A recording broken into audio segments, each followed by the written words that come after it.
నమస్కారం ETV news కు స్వాగతం ముఖ్యాంశాలు కోల్కతా ఘటనలో క్రైమ్ సీన్ మార్చేశారని సుప్రీంకోర్టుకు సీబీఐ నివేదిక కేసు నమోదులో పోలీసుల తాత్సారంపై ధర్మాసనం ఆగ్రహం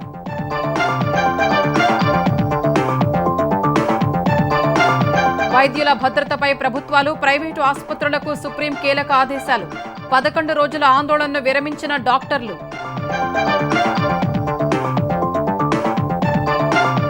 అచ్యుతాపురం ఘటనలో క్షతగాత్రులకు చంద్రబాబు పరామర్శ మృతుల కుటుంబాలకు 1 కోటి చొప్పున పరిహారం ప్రకటించిన సీఎం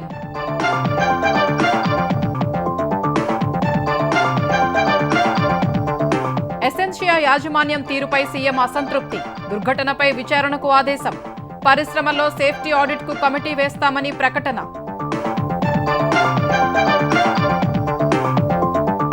ఉపాధి హామీ పనుల్లో నవశకానికి నాంది పలకనున్న ఏపీ సర్కార్ రేపు ఒక్కరోజే 13,326 పంచాయతీల్లో కార్యక్రమాలపై చర్చలు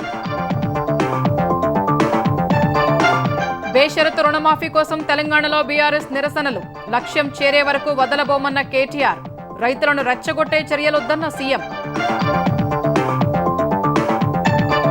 అదానీ వ్యవహారంలో జేపీసీ వేయాల్సిందేనన్న రేవంత్ సెబీ చైర్పర్సన్ అక్రమాలపై విచారణకు డిమాండ్ కేసీఆర్ మౌనంపై ప్రశ్నలు తమిళనాట వచ్చే ఎన్నికల్లో పోటీకి సిద్ధమవుతున్న దళపతి విజయ్ తమిళగ వెట్రి కళగం పార్టీ జెండా గీతాల ఆవిష్కరణ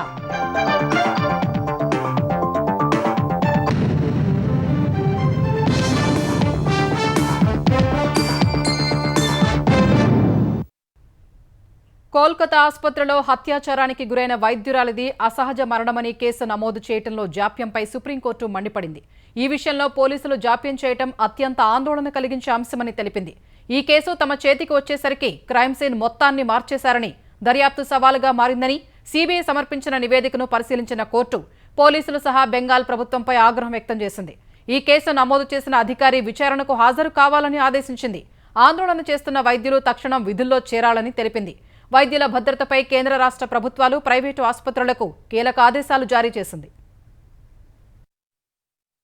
కోల్కతాలోని ఆర్జీకార్ వైద్యశాలలో వైద్యురాలిపై హత్యాచార ఘటనపై సీబీఐ సుప్రీంకోర్టుకు స్టేటస్ రిపోర్ట్ సమర్పించింది ఇందులో కీలక విషయాలను న్యాయస్థానం దృష్టికి తీసుకెళ్లింది కేసు తమ చేతికి వచ్చేసరికి క్రైమ్ సీన్ మొత్తాన్ని మార్చేశారని ప్రస్తుతం దర్యాప్తు సవాల్గా మారిందని నివేదికలో పేర్కొంది కేసు నమోదు చేసిన 5 రోజుల తర్వాత తమకు దర్యాప్తు అప్పగించారన్న సీబీఐ బాధితురాలి దహన సంస్కారాలు పూర్తి చేసిన తర్వాత అర్ధరాత్రి సమయంలో ఎఫ్ఐఆర్ నమోదు చేయడం దిగ్భ్రాంతికరమని తెలిపింది తొలుత ఆత్మహత్య అని కుటుంబ సభ్యులకు సమాచారమిచ్చి కేసును తప్పుదోవ పట్టించే ప్రయత్నం చేశారని ఆరోపించింది బాధితురాలి తండ్రి ఒత్తిడి తరువాతే కేసు నమోదు చేశారని తెలిపింది ఈ ఘటనలో వాస్తవాల్ని కప్పిపుచ్చుతున్నారని అనుమానించిన బాధితురాలి సహోద్యోగులు యువ వైద్యులు వీడియోగ్రఫీకి పట్టుబట్టడం వల్లే పోస్ట్మార్టం ప్రక్రియను వీడియో తీశారని సీబీఐ కోర్టుకు వివరించింది సీబీఐ వాదనలను పశ్చిమ బెంగాల్ ప్రభుత్వం తరపు న్యాయవాది కపిల్ సిబల్ వ్యతిరేకించారు ఎక్కడా ఏమీ మార్చలేదని అంతా వీడియో చిత్రీకరించామని తెలిపారు సీబీఐ నివేదిక పరిశీలించిన ధర్మాసనం కోల్కతా పోలీసుల తీరుపై తీవ్ర ఆగ్రహం వ్యక్తం చేసింది బాధితురాలు తీవ్ర గాయాలతో అర్ధనగ్న స్థితిలో విగతజీవిగా కనిపించిన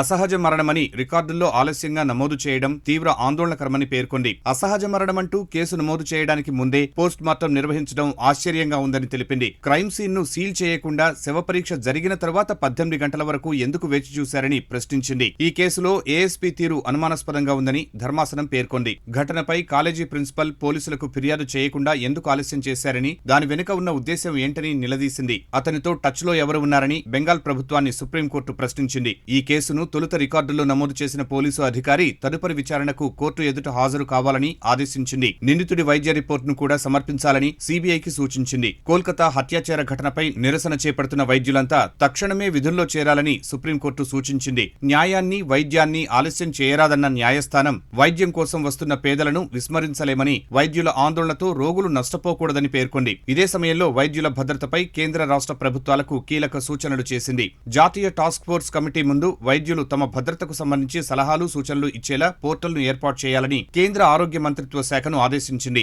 శాంతియుత నిరసనలకు విఘాతం కలిగించవద్దని ఆర్జీకార్ ఘటనకు వ్యతిరేకంగా శాంతియుతంగా నిరసన తెలిపే వారిపై ఎలాంటి చర్యలు తీసుకోవద్దని స్పష్టం చేసింది అన్ని రాష్ట్రాలు కేంద్రపాలిత ప్రాంతాలు వైద్య సంస్థల వద్ద హింస ఎలాంటి భయాందోళనలు లేకుండా చర్యలు తీసుకోవాలని ఆదేశించింది దేశవ్యాప్తంగా ఆందోళన చేపట్టిన వైద్యులపై నమోదు చేసిన ఎఫ్ఐఆర్లపై బలవంతపు చర్యలకు ఉపక్రమించవద్దని పేర్కొంది ఈ ఘటనను రాజకీయం చేయవద్దన్న ధర్మాసనం చట్టం తన పని తాను చేస్తుందని తెలిపింది. ప్రతి ఒక్కరూ సంయమనం పాటించాలని, తొందరపడి వ్యాఖ్యలు చేసి రెచ్చగొట్టేలా వ్యవహరించవద్దని రాజకీయ నేతలకు హితవు పలికింది. వైద్యుల సంక్షేమం, భద్రతపై ఆందోళనగా ఉన్నామన్న సుప్రీంకోర్టు ఈ అంశంపై కేంద్ర ప్రభుత్వం సమావేశం ఏర్పాటు చేయాలని ఆదేశించింది. ప్రభుత్వ ఆసుపత్రుల్లో భద్రతపై ఒక యంత్రాంగాన్ని ఏర్పాటు చేయాలని సూచించింది. అందుకోసం అన్ని రాష్ట్రాల సీఎస్లు, డీజీపీలతో చర్చించి తదుపరి కార్యాచరణ రూపొందించాలని కేంద్ర ఆరోగ్య శాఖ కార్యదర్శిని ఆదేశించింది. 2 వారాల్లో పరిష్కార చర్యలు చేపట్టాలని రాష్ట్రాలకు సూచించింది. ప్రైవేట్ ఆసుపత్రులు సొంతంగా వైద్యుల రక్షణకు చర్యలు చేపట్టాలని ఆదేశించింది.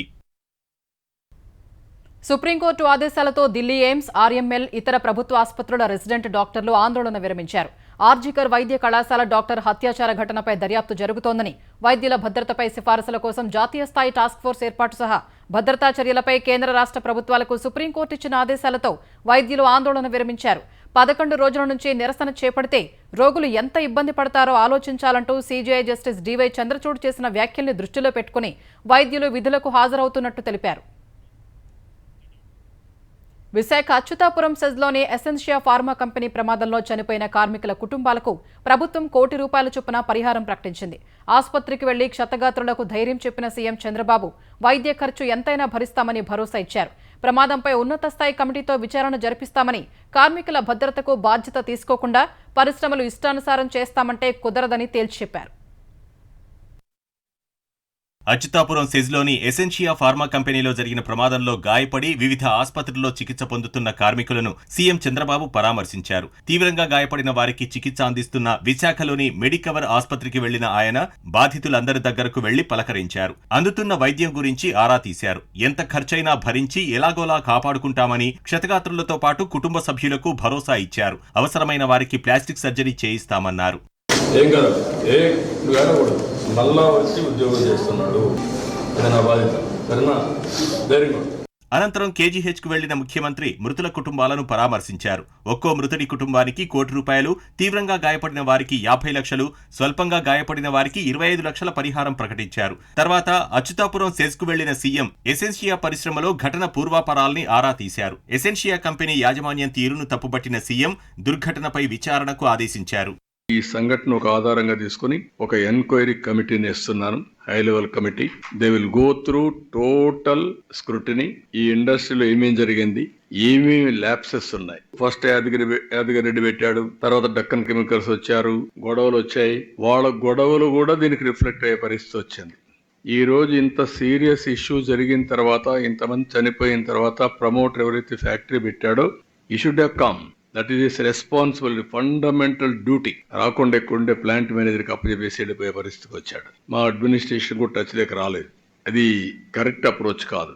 అదే మరిగా ఇండస్ట్రీస్ని గౌరవిస్తాం, మీరు కూడా బాధ్యత తీసుకోవాలి. బాధ్యత తీసుకోకుండా టేక్ ఇట్ ఫర్ గ్రాంటెడ్, మేము పెట్టుబడి పెట్టాం, మా ఇష్ట ప్రకారం చేస్తాం అంటే కుదరదు. ఈ రిపోర్ట్ వచ్చిన తర్వాత ఎవరు తప్పు చేసినా will punish them. No question of compromise on that. ఇదే సమయంలో రెడ్ జోన్ పరిధిలోని కంపెనీలన్నీ భద్రతా ప్రమాణాలపై అంతర్గత ఆడిట్ చేసుకోవాలని చంద్రబాబు పిలుపునిచ్చారు. ఆల్ ఇండస్ట్రియలిస్ట్ ని ఈ మీటింగ్ ద్వారా పిలిపిస్తున్నాం. మీరు సేఫ్టీ మెజర్స్ అన్ని మీరు ఇంటర్నల్ ఆడిట్ చేయండి. తద్వారా మీరు ఏమేం చేయాలో ప్రికాషన్స్ తీసుకోండి.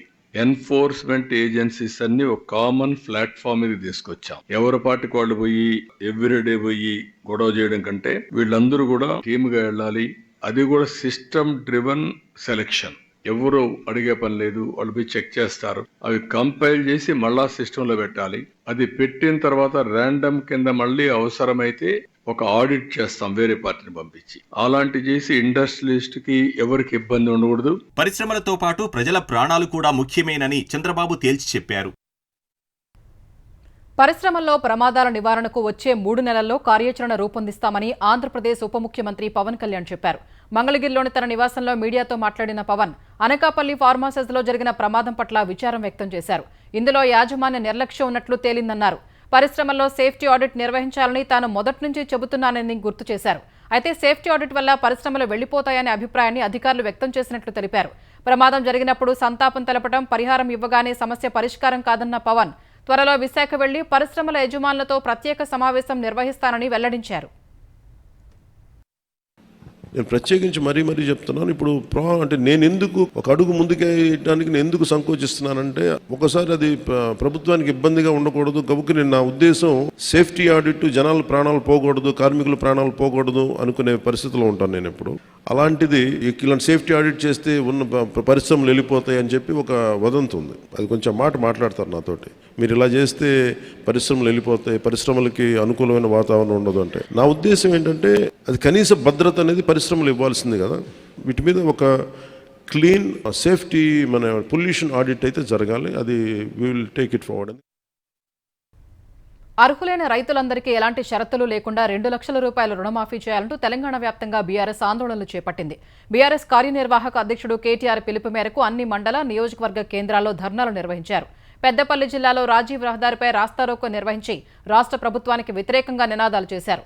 వరంగల్ జిల్లా నర్సంపేట, గీసుగొండలో తొలుత తెలంగాణ తల్లి చిత్రపటానికి పాలాభిషేకం చేసి తర్వాత ధర్నా చేశారు. రుణమాఫీ సహా అన్ని హామీలు అమలు చేయాలంటూ భద్రాచలం తహసీల్దార్ కార్యాలయంలో బీఆర్ఎస్ నేతలు వినతిపత్రం అందించారు. నల్గొండ జిల్లా మిర్యాలగూడ ఆర్డీఓ ఆఫీస్ ముందు రైతులు ఆందోళన చేశారు. రుణమాఫీ విషయంలో దేవుళ్లను కూడా సీఎం రేవంత్ రెడ్డి మోసం చేశారని మాజీ మంత్రి హరీష్ రావు ఆరోపించారు. యాదాద్రి లక్ష్మీ నరసింహస్వామిని దర్శించుకున్న హరీష్ రావు ఒట్టేసి మాట తప్పిన రేవంత్ రెడ్డి వల్ల ప్రజలకు ఎలాంటి అరిష్టం కలగకుండా చూడాలని మొక్కుకున్నట్లు తెలిపారు. రుణమాఫీ కోసం అధికారుల చుట్టూ తిరగొద్దని హామీ ఇచ్చి మోసం చేసిన కాంగ్రెస్ నాయకుల్ని ఊరూరా నిలదీయాలని చేవెళ్లలో ధర్నాలో పాల్గొన్న కేటీఆర్ రైతులకు పిలుపునిచ్చారు. సీఎం సొంత ఊరు కొండారెడ్డిపల్లిలోనూ రుణమాఫీ పూర్తి కాలేదని కేటీఆర్ విమర్శించారు. రైతులు ఓట్లేసింది అధికారులకు కాదు, బ్యాంక్ అధికారులకు వేయలే, ఇక్కడ ఉండే వ్యవసాయ అధికారులకు వేయలే, కాంగ్రెస్ పార్టీకి వేసిండ్రు. చెప్పుకున్నాడు అధికారులకు కాదు. పట్టాల్సి వస్తే గల్లా కాంగ్రెస్ నాయకులది పట్టండి, పట్టి నిలదీయండి. 2 లక్షల రుణమాఫీ అన్నావు, ఎక్కడ పోయిందని అడగాల. అధికారుల చుట్టూ తిరుగుండ్రి, వీళ్ళ కాడికి ఓన్రి, వాళ్ళ కాడికి ఓన్రి, మనకేం ఖర్చు వాళ్ళ కాడికి పోయేది. మనం పోవాల్సింది మనం ఓట్లేసిన ప్రజాప్రతినిధుల కాడికి పోవాలి, నిలదీయాలి, అడగాలి, గట్టిగా చెప్పాలి. కండిషన్లు లేకుండా, కొర్రీలు లేకుండా, కోతలు లేకుండా, కట్టింగులు లేకుండా రైతులందరికీ రుణమాఫీ చేసేదాకా మీ వెంట పడతాం, మిమ్మల్ని తప్పకుండా వదిలిపెట్టమనే మాట రేవంత్ రెడ్డిని కాంగ్రెస్ నాయకులందరూ నేను హెచ్చరిస్తా ఉన్నా. అనంతరం మీడియాతో ఇష్టాగోష్ఠి మాట్లాడిన కేటీఆర్ రుణమాఫీ విషయంలో ప్రభుత్వాన్ని వదిలిపెట్టే ప్రసక్తి లేదన్నారు. తదుపరి గ్రామస్థాయిలో కార్యక్రమాలు చేపడతామన్నారు. రుణమాఫీ చేసేందుకు ప్రభుత్వానికి తీవ్ర ఇబ్బందులు ఉన్నాయని, ప్రధానంగా డబ్బులు లేవన్నారు. రుణమాఫీ చేయకుండా కాంగ్రెస్ స్థానిక సంస్థల ఎన్నికలకు వెళ్లలేదని, స్థానిక సంస్థల ఎన్నికల విషయంలో సర్కారుకు ముందు నుయ్యి వెనక గుయ్యిలా ఉందని కేటీఆర్ అన్నారు. కులగణన చేయకుండా స్థానిక సంస్థల ఎన్నికలకు పోయే పరిస్థితి కూడా లేదన్నారు. ఒకవేళ ఎన్నికలు పెట్టకపోతే కేంద్ర ఆర్థిక సంఘం నిధులు రావని తెలిపారు. రుణమాఫీ తర్వాత 6 గ్యారంటీలు డిక్లరేషన్పై పోరాటం చేస్తామన్న కేటీఆర్ కాంగ్రెస్ డిక్లరేషన్ల సభలు పెట్టిన చోటే తాము సభలు, దీక్షలు చేపడతామని చెప్పారు. అదాని విషయంలో రాహుల్ గాంధీ, రేవంత్ రెడ్డికి తేడాలు ఉన్నాయన్న కేటీఆర్ తమకు స్పష్టత ఉందని తెలిపారు. అదాన్ని తాము అడుగు పెట్టనీయలేదని గుర్తు చేశారు. అదాని విషయంలో సుప్రీంకోర్టు లేదా జేపీసీ విచారణ జరగాల్సిందేనని చెప్పారు. తెలంగాణ తల్లి విగ్రహాన్ని సీఎం రేవంత్ రెడ్డి అవమానించడం ఎంతవరకు సబబని ప్రశ్నించిన కేటీఆర్ తెలుగు తల్లి విగ్రహం పెట్టాలని రేవంత్ రెడ్డి భావిస్తే అది ఆయన ఇష్టమన్నారు. కాంగ్రెస్ నేతలు ఇలాగే మాట్లాడుతుంటే తాము అధికారానికి రాగానే ఆ పార్టీ నేతల పేర్లు ఎక్కడ ఉంటే అక్కడ తాము వాటిని మార్చేస్తామని కేటీఆర్ చెప్పారు. రుణమాఫీ చేసినప్పటికీ రైతుల్ని రెచ్చగొడుతూ వారి ముసుగులో బీఆర్ఎస్ ధర్నాలు చేస్తోందని ముఖ్యమంత్రి రేవంత్ రెడ్డి మండిపడ్డారు. 10 ఏళ్లు దోపిడీ చేసిన బీఆర్ఎస్ నేతలు ఇప్పుడు రైతుల్ని మోసం చేయాలనే ఆలోచనతో పనిచేస్తున్నారని విమర్శించారు. రైతులు వారి మాయలో పడొద్దని, ప్రతి ఒక్కరి సమస్య వినేందుకు ప్రభుత్వం సిద్ధంగా ఉందని తెలిపారు. 10 ఏళ్లలో బీఆర్ఎస్ సర్కారు ఇచ్చిందెంత, 10 నెలల్లో కాంగ్రెస్ సర్కారు ఇచ్చిందంతా అనే అంశంపై అమరవీరుల స్తూపం వద్ద చర్చకు రావాలని రేవంత్ సవాల్ విసిరారు. 18,000 కోట్ల రూపాయలు వ్యవసాయ శాఖ ఖాతాలో వేసినాం. మిగతా 12,000 కోట్ల రూపాయలు కూడా 2 లక్షల పైన ఉన్న వాళ్ళను ఏదైతే బకాయిందో బ్యాంకు కట్టండి, మిగిలిన 2 లక్షల రూపాయలు మేము కడతామని చెప్పినాం. మీకు ఏదైనా సమస్య ఉంటే కలెక్టర్లను కలవండి, వ్యవసాయ శాఖ అధికారులను కలవండి. మీరు ధర్నా చేయాల్సిన అవసరం ఏముంది? ప్రభుత్వమే మీ దగ్గర ఉండి ప్రభుత్వం వింటున్నప్పుడు మీకెందుకు కష్టం రైతులారా అని నేను చెప్తున్నా. మిమ్మల్ని మోసం చెయ్యాలన్నదే వాళ్ళ ఆలోచన. 10 ఏళ్లలో వాళ్ళు ఇచ్చింది ఎంత, 10 నెలల్లో మేము ఇచ్చింది ఎంత? అమరవీరుల స్తూపం దగ్గర చర్చ చేద్దాం రాండి. రాజీనామా చేయాల్సి వస్తుందని ఆయన పారిపోయి వాళ్ళ కొత్త మాటలు చెప్తుండు. తెలంగాణలో గ్రూప్ 2 పరీక్షలకు షెడ్యూల్ విడుదలైంది. ఈ ఏడాది డిసెంబర్ 15, 16 తేదీల్లో గ్రూప్ 2 పరీక్షలు నిర్వహించనున్నట్టు తెలంగాణ పబ్లిక్ సర్వీస్ కమిషన్ తెలిపింది. ఉదయం, మధ్యాహ్నం 2 సెషన్లలో గ్రూప్ 2 పరీక్షలు ఉంటాయని వివరించింది. గ్రూప్ 2 పరీక్షలకు మొత్తం 4 పేపర్లు రాయాల్సి ఉండగా 2 రోజుల ఉదయం మధ్యాహ్నం ఒక పేపర్ చొప్పున పరీక్షలు నిర్వహిస్తున్నట్టు టీజీపీఎస్సీ తెలిపింది. మొత్తం 763 పోస్టులు భర్తీ చేసేందుకు 2022 డిసెంబర్ 29న గ్రూప్ 2 నోటిఫికేషన్ను టీజీపీఎస్సీ ఇచ్చింది. అప్పటి నుంచి వేర్వేరు కారణాలతో పరీక్షలు పలుమార్లు వాయిదా పడగా ఈసారి డిసెంబర్ 15, 16 తేదీల్లో నిర్వహించేందుకు టీజీపీఎస్సీ సిద్ధమవుతోంది. దేశాన్ని నరేంద్ర మోదీ, అమిత్ షా, అదానీ, అంబానీ చెరబట్టి దోచుకుంటున్నారని సీఎం రేవంత్ రెడ్డి ఆరోపించారు. ఏఐసీసీ పిలుపు మేరకు హైదరాబాద్లోని ఈడీ కార్యాలయం వద్ద టీపీసీసీ ఆధ్వర్యంలో ధర్నా నిర్వహించారు. ధర్నాలో ఉప ముఖ్యమంత్రి భట్టి విక్రమార్క, మంత్రులు, ఇతర కాంగ్రెస్ నేతలు పాల్గొన్నారు. ధర్నా అనంతరం ఈడీ అధికారుల్ని కలిసి సీఎం రేవంత్ రెడ్డి, ఉప ముఖ్యమంత్రి భట్టి విక్రమార్క వినతి పత్రం అందజేశారు. దేశ సంపదను అదానీ దోచుకున్నారని భట్టి విక్రమార్క మండిపడ్డారు. అదానీ దోపిడీ చేసిన సంపదను ప్రజలకు చేరవేసేంత వరకు పోరాటం చేస్తామని తెలిపారు. దేశ ప్రజల ఆస్తులు కాపాడేందుకే ఈడీ కార్యాలయం ముందు ధర్నా చేశామని రేవంత్ రెడ్డి పేర్కొన్నారు. సెబీ చైర్పర్సన్ అక్రమాలపై విచారణ చేయాలని డిమాండ్ చేశారు. ఈ వ్యవహారంపై తమ వైఖరేంటో బీఆర్ఎస్ అధినేత కేసీఆర్ స్పష్టం చేయాలన్నారు. గుజరాత్ నుంచి వచ్చిన నరేంద్ర మోడీ గారు, అమిత్ షా గారు, అదానీ గారు, అంబానీ గారు దుష్ట చతుష్టయం ఈ రోజు ఈ దేశాన్ని దోసుకుంటున్నారు. దోపిడీలో భాగంగానే సెబీ చైర్పర్సన్ గారు పాల్పడ్డ తప్పిదాల మీద విచారణ చేయండి, ఆవిడను తొలగించాలి అని మన నాయకుడు రాహుల్ గాంధీ గారు, మల్లికార్జున్ ఖర్గే గారు డిమాండ్ చేసి ఆ పని చేయలేదు. జాయింట్ పార్లమెంటరీ కమిటీని వేయండి అని కాంగ్రెస్ పార్టీతో పాటు ఇండియా కూటమి డిమాండ్ చేసింది. ఈ డిమాండ్ ను అమలు చేయకపోను 4 రోజుల ముందే పార్లమెంటును వాయిదా వేసుకొని ఇవాళ భారతీయ జనతా పార్టీ ప్రభుత్వం పరారైపోయింది. ఇది ప్రజా సంపద దోపిడీ. ఈ దోపిడీని అడ్డుకోవాల్సిన బాధ్యత ప్రతి కాంగ్రెస్ పార్టీ కార్యకర్త మీద ఉన్నది. రాహుల్ గాంధీకి, కాంగ్రెస్ నేతలకు సెబీ, సుప్రీంకోర్టు, ప్రజాస్వామ్యంపై నమ్మకం లేదని బీజేపీ ఎంపీ రఘునందన్ రావు విమర్శించారు. కానీ విదేశీ సంస్థ హిండెన్బర్గ్లో వచ్చిన వార్తలపై నమ్మకం ఉందని ధ్వజమెత్తారు. ఈడీ కార్యాలయాల వద్ద కాంగ్రెస్ నేతల ధర్నాపై మండిపడ్డ రఘునందన్ రావు విదేశీ శక్తులతో రాహుల్ గాంధీ చేతులు కలిపారని ఆరోపించారు. ప్రధానమంత్రి అవుతారని కలలు కన్న రాహుల్ గాంధీ కాకపోయేసరికి వ్యవస్థల్ని అప్రతిష్టపాలు చేస్తున్నారని రఘునందన్ రావు దుయ్యబట్టారు. మొన్న మధ్యలో అమెరికా పోయి వచ్చిన తర్వాత వాళ్ళ తమ్ముళ్ళు, అన్నలు వ్యాపారాలు చేస్తున్నారని కొంతమంది మీడియా మిత్రులు అడిగితే మా తమ్ముడు అయితే దందా చేయొద్దా అన్నాడు. దందా అని దేనంటారో తెలంగాణలో ఆయనకు తెలుసుకోవాలి ఫస్ట్. మరి సెబీ చైర్మన్ అయితే షేర్లు కొనుక్కోవద్దా? సెబీ చైర్మన్ షేర్లు కొనొద్దని ఏమైనా భారత ప్రభుత్వం నిషేధించిందా? సుప్రీంకోర్టు ఏమైనా సెబీ చైర్మన్ కొనుక్కోవద్దా? ఒకవేళ ఆదాని తప్పుడు వ్యక్తి అయితే రేవంత్ రెడ్డి గారు, మీరు ఆదాని తోటి ఎందుకు మీటింగ్ చేసిరు? ఏం అగ్రిమెంట్ చేసుకున్నారు? తమ్మునికి ఇచ్చిన దందా ఏంది తెలంగాణ చెప్పు. నువ్వు చెప్పకపోతే 2 రోజులైనాక మేమే చెప్తాం. మేడిగడ్డ ఆనకట్ట డిజైన్లు, డ్రాయింగ్ విషయంలో అప్పటి సీఎం కేసీఆర్, మాజీ మంత్రి హరీష్ రావు ఉన్నతాధికారుల ఒత్తిడి వల్లే డిజైన్స్ అప్రూవల్ దస్త్రంపై తాను సంతకాలు చేసినట్లు సీడీఓ, విశ్రాంత ఇంజనీరింగ్ చీఫ్ నరేందర్ రెడ్డి తెలిపారు. ఈ మేరకు కాళేశ్వరం కమిషన్ ముందు వివరణ ఇచ్చారు. ఇప్పటికే సమర్పించిన అఫిడవిట్ ఆధారంగా జస్టిస్ పీసీ ఘోష్ ఆయన్ను ప్రశ్నించారు. మేడిగడ్డ డిజైన్లు, డ్రాయింగ్స్ దస్త్రంపై మొదట తాను సంతకం చేయలేదని, ఎందుకు ఆలస్యం చేస్తున్నారని అప్పటి సీఎం కేసీఆర్, మంత్రి హరీష్ రావు ఉన్నతాధికారులు ఒత్తిడి చేసినట్లు చెప్పారు. కేవలం నిర్మించే ప్రాంతానికి అనుగుణంగా డిజైన్స్, డ్రాయింగ్స్ తయారైనట్టు నరేందర్ రెడ్డి కమిషన్కు వివరించారు. మేడిగడ్డ ప్రతి డిజైన్లో సీటీఓ, ఎల్ఎన్టీ సంస్థ పాల్గొన్నట్లు తెలిపారు. ఈ ప్రాజెక్టు నిర్మాణానికి సంబంధించిన చర్చల్లో తాను ఎక్కడా పాల్గొనలేదని, ఎవరూ పిలవలేదని స్పష్టం చేశారు. ఈ ప్రాజెక్టు నిర్మాణం జరిగేటప్పుడు తప్పిదాలు జరిగాయని, ప్రభుత్వం ఒత్తిడి, అధికారుల నిర్లక్ష్యంతో తప్పిదాలు జరిగాయని అనుకుంటున్నట్లు నరేందర్ రెడ్డి కమిషన్కు వివరించారు. పైనుంచి ఒత్తిడితో క్వాలిటీ కంట్రోల్ చెక్ సరిగ్గా చేయలేదని అన్నారు. బ్యారేజీల నిర్వహణ, గేట్ల ఆపరేషన్ సరిగ్గా చేయలేదని, మేడిగడ్డ ఆనకట్ట ఘటన జరిగిన తర్వాత వెంటనే దిద్దుబాటు చర్యలు చేపట్టే అవకాశం ఉన్నా అది జరగలేదని నరేందర్ రెడ్డి జస్టిస్ ఘోష్ కమిషన్కు వివరించారు. అటు మాజీ ఈఎన్సీ మురళీధర్ 2వ రోజు కూడా కమిషన్ ముందు హాజరై సమాధానాలిచ్చారు. ఆంధ్రప్రదేశ్లో ఉపాధి హామీ పనుల్లో నవశకానికి కూటమి ప్రభుత్వం నాంది పలికింది. గ్రామాల అవసరాలు తీర్చడం, ప్రజలకు మౌలిక వసతులు కల్పించడం, ఉపాధి హామీ ద్వారా వ్యవసాయానికి, రైతులకు ఉపయోగపడే పనులు చేసే దిశగా అడుగులు పడుతున్నాయి. ఉప ముఖ్యమంత్రి పవన్ కళ్యాణ్ ఆలోచనల మేరకు ఉపాధి హామీ పథకాన్ని సమర్థంగా అమలు చేయనున్నారు. ఈ దిశలో రాష్ట్ర వ్యాప్తంగా ఒకేసారి 13,326 పంచాయతీల్లో రేపు గ్రామ సభలు నిర్వహించనున్నారు. ఈ సభల్లోనే తమ గ్రామంలో చేపట్టాల్సిన పనులపై చర్చిస్తారు. గ్రామీణ మౌలిక సదుపాయాలు, నీటి సంరక్షణకు 49 పనులు, వ్యవసాయ అనుబంధంగా 38 పనులు కలిపి మొత్తంగా 87 రకాల పనులను ఇప్పటికే గుర్తించారు. వాటికి ప్రభుత్వం 4,500 కోట్ల నిధులు మంజూరు చేసింది. ఆయా పనుల కోసం 9 కోట్ల పని దినాలు ఉండేలా ప్రణాళిక రూపొందించారు. తద్వారా 54 లక్షల కుటుంబాలకు లబ్ధి చేకూరనుంది.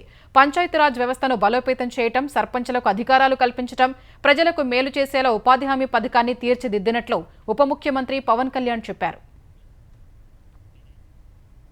ఆంధ్రప్రదేశ్లో పెట్టుబడులు పెట్టేందుకు ఆరియా గ్లోబల్ సంస్థ ముందుకొచ్చింది. ఏపీ మౌలిక వసతులు పెట్టుబడుల శాఖ మంత్రి బీసీ జనార్దన్ రెడ్డిని కలిసిన Aariya global executive director Sampath ఏపీలో 2 పరిశ్రమలు పెడతామని తెలిపారు.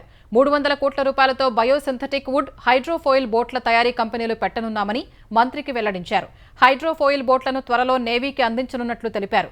బయోసింథటిక్ వుడ్తో పర్యావరణ పరిరక్షణకు అవకాశాలు ఉన్నాయని వెల్లడించారు. సీఎం చంద్రబాబుతో చర్చించి సంస్థకు సహాయ సహకారాలు అందిస్తామని మంత్రి జనార్దన్ రెడ్డి హామీ ఇచ్చారు. ప్రధాని నరేంద్ర మోదీ కొన్ని గంటల్లో ఉక్రెయిన్ రాజధాని కీవ్కు చేరుకోనున్నారు. పోలాండ్ నుంచి రైలులో బయలుదేరిన ప్రధాని 10 గంటల ప్రయాణం తర్వాత ఉక్రెయిన్ చేరుకుంటారు. ఉక్రెయిన్ అధ్యక్షుడు జెలెన్స్కీతో రేపు సమావేశమై పలు అంశాలపై చర్చిస్తారు. అంతకుముందు పోలాండ్ పర్యటనలో ఆ దేశ ప్రధాని డొనాల్డ్ టస్క్ను కలిసిన మోదీ ఇరు దేశాల మధ్య వ్యూహాత్మక భాగస్వామ్యం పెంపొందించుకోవడంపై చర్చలు జరిపారు.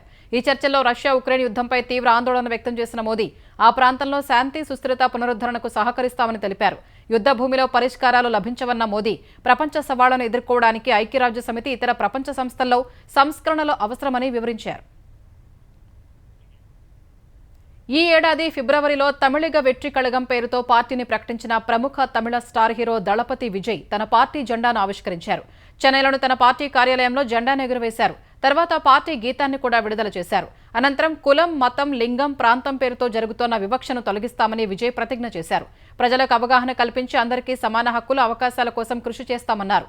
సమానత్వం అనే సూత్రాన్ని బలంగా సమర్థిస్తామని చెప్పిన విజయ్ 2026లో జరిగే తమిళనాడు శాసనసభ ఎన్నికల్లో పోటీ చేస్తామని తెలిపారు. మహారాష్ట్ర థానేలో అభంశుభం తెలియని నర్సరీ బాలికలపై పాఠశాల స్వీపర్ లైంగిక దాడికి పాల్పడిన ఘటనను బాంబే హైకోర్టు సుమోటోగా విచారణకు స్వీకరించింది. పిల్లలకు పాఠశాలలు సురక్షితమైన ప్రదేశాలు కాకపోతే విద్యా హక్కుపై మాట్లాడటంలో ఎలాంటి అర్థం లేదని వ్యాఖ్యానించింది. బాధిత కుటుంబాలు ఫిర్యాదు చేసినప్పటికీ స్థానిక పోలీసులు కేసు నమోదు చేయడంలో విఫలం కావడంపై కోర్టు తీవ్రంగా స్పందించింది. ఇలాంటి పరిస్థితి తీవ్ర ఆందోళన కలిగిస్తోందని వ్యాఖ్యానించింది. ఈ నేరంపై రిపోర్టు చేయనందుకు పాఠశాల యాజమాన్యాన్ని విచారించేందుకు పోక్సో చట్టం అనుమతి ఇస్తోందని మహారాష్ట్ర ప్రభుత్వం పోలీసుల్ని ఉద్దేశించి బాంబే హైకోర్టు పేర్కొంది. ఈ ఘటనపై సిట్ ఏర్పాటు చేశామని, విచారణ జరుగుతోందని మహారాష్ట్ర అడ్వకేట్ జనరల్ కోర్టుకు తెలిపారు. ఈ సమాధానంపై అసంతృప్తి వ్యక్తం చేసిన కోర్టు ఎఫ్ఐఆర్ నమోదైన వెంటనే పాఠశాలపై కేసు పెట్టి ఉండాల్సిందని అభిప్రాయపడింది.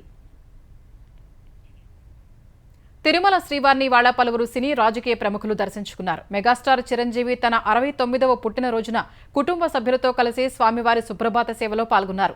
అనంతరం గర్భాలయంలో స్వామివారిని దర్శించుకుని మొక్కులు చెల్లించుకున్నారు. దర్శనానంతరం రంగనాయకుల మండపంలో పండితులు ఆశీర్వచనం చేసి స్వామివారి తీర్థ ప్రసాదాల్ని అందజేశారు. సినీ నటుడు నందమూరి బాలకృష్ణ, సతీమణి వసుంధర వేకువజామున స్వామివారి సుప్రభాత సేవలో పాల్గొన్నారు.